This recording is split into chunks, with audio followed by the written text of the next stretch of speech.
Oh my gosh. Right. What is happening?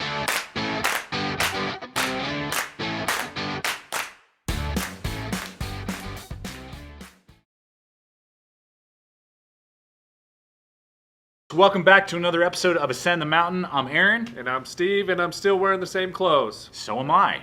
Here. Now everything's different. We have a lot of time on our hands now. Well, and we that? want to take care of you guys, and we'll be trying to post a little bit more frequently right now because, and this actually has exactly what to do with what our topic is today. Yes. Of not asking yourself, who are you listening to? Who are you listening to right now, Steve?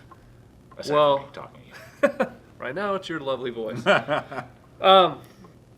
Like, kind of what Aaron's asking, we're talking before this is, like, it's easy to go on social media. It's easy to read the news. It's easy to listen to the news stations or a news podcast and kind of go, oh my gosh. Right. What is happening? And your mind starts going into a frenzy. It's easy to go, man, what are they going to shut down next? Is my job next? Is my family? It doesn't, like right now, this is where we're at and this is what we're going to talk about. Right. But it's easy to get caught up, and I catch myself on social media sometimes just reading a lot and going, what? Right. Especially, like, I don't mind reading news channels sometimes because Right. I'm like, hey, I'll get that. But I need to get the it's like a data. friend going, I live in New Jersey, Right. and now I can't even go find a pickle. Right. Like, I am so, like, Right. it's like, I am locked up. And Right. I don't know what's happening in New Jersey. I'm just kind of Right. just making a And for point. context, if you're watching or listening years later, that we were filming this in the March 2020 pandemic Yes. flu coronavirus. So Yeah.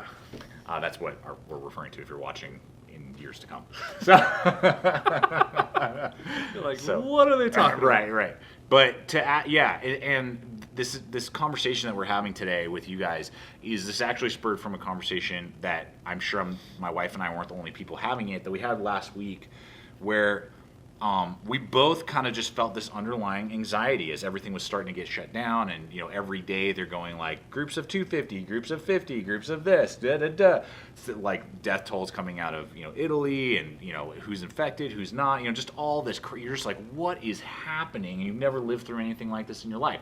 I mean, the only other crisis like this I've ever lived through is September 11th, and the fact was you could actually go to other people. It wasn't like stay away from people, Yes. So it's a very weird dynamic in that way. But And I was around the Columbine shooting yeah, time. and there you go. Same People thing. gathered and could touch. Right. and hug. Yes. Be connected. Have a community. Yeah. Yes. And I think what's really weird and different about this one is like this is the first time in probably a generation, if not longer, where like people don't feel connected and don't feel like they can converse, and I'm distant, and I should stay distant from you because you might be like an invisible danger to me, kind of thing. And it's just super weird. So I'm a visible danger. yes, to him. that is so true. My eyes burn every time I say hi to you. I don't know. It's because of the sunburn. I don't know. It's not going away, and the light just glares. Right, off it. right. But to ask yourself, who are you listening to in stressful seasons, stressful times? Are you listening to what others say, what others see, what others are doing? Or are you listening to people who actually know what's going on? And with that whole thing that my wife and I were feeling, that anxiety, and I feel like that was like thousands, if not millions of people probably were feeling that exact same way. Yes. A lot of that was being fed by the amount of intake we were getting from news report after news report, comment after comment. People, like what you were saying, like, oh, I'm in, New Jersey. And I literally said to my wife, I said, I don't care anymore what Nancy, and I don't know Nancy, but no, Nancy in Ohio thinks about what's going on I with feel Corona. bad for Nancy's and Karen's. Right. We seem to make fun of them a lot. But I'm like, I don't care. I care about what the CDC says. We need to just pay attention to what they're doing, like once a day, just check in. And then we need to change the voices that we're hearing and what we're reading. We need to shift with that. And I know you have even a part of that. We kind of forget that the good news, Yeah. the gospel of Jesus, it's about good news. Mm-hmm.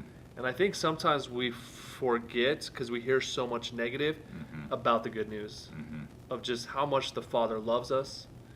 He wants a relationship with us. He's constantly pursuing us. He wants to be with us, and Yeah. not just during these times, but during the times when this will fade away and Right. you're at the beach and enjoying your vacations and still want that steak. Enjoying those moments. And I think Right. we need to remember the good news. And it's easy to get fearful, but anytime Jesus showed up on a scene, he brought peace. Right. He brought hope. And I'll never forget, like, even when it's kind of like, I remember the disciples on the boat and it's going crazy, and what is Jesus doing? Sleeping. Right. Like, There's a storm going on outside. and There's that's a the storm good going news on. he brings. Right. Like, sitting there going, and even when he calms the storm, they're all impressed, and he's sitting there going, like, you can bring peace into a Yeah. situation. Yeah. And it's okay, but we get kind of caught up in all the social media news and what's happening in regular news, and it's just kind of something I want to encourage. Like, Right. don't forget the good news. Right, right. So during this time, and any time, because this is, like I said, I mean, it was, almost 20 years ago, but there was another national horrible crisis that really freaked lots of people out, It was September 11th. We're Yes. dealing with something right now.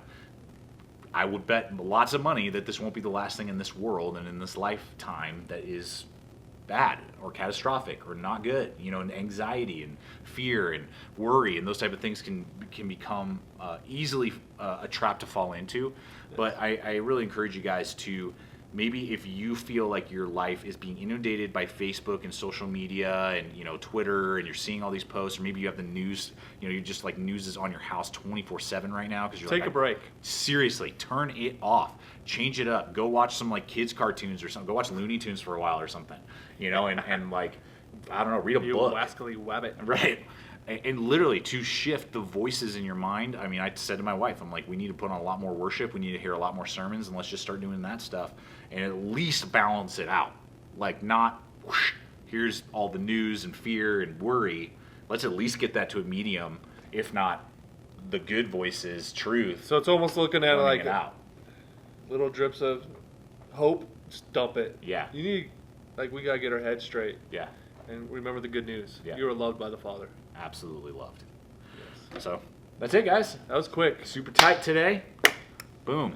Thank you. So during this time, we just are continuing to pray for you guys, the viewers, that joy and peace reigns in your homes and in your hearts. Yes. So with that, we just invite you to subscribe if you haven't subscribed yet to the YouTube channel or to podcasts. We invite you to do that. Check us out on Spotify, all the social media stuff that we're on. If you want some good news, Yeah, for real. listen to this twice. Yeah, we'll give you good news at least hopefully a couple times a week. So All right, see you thank guys out there.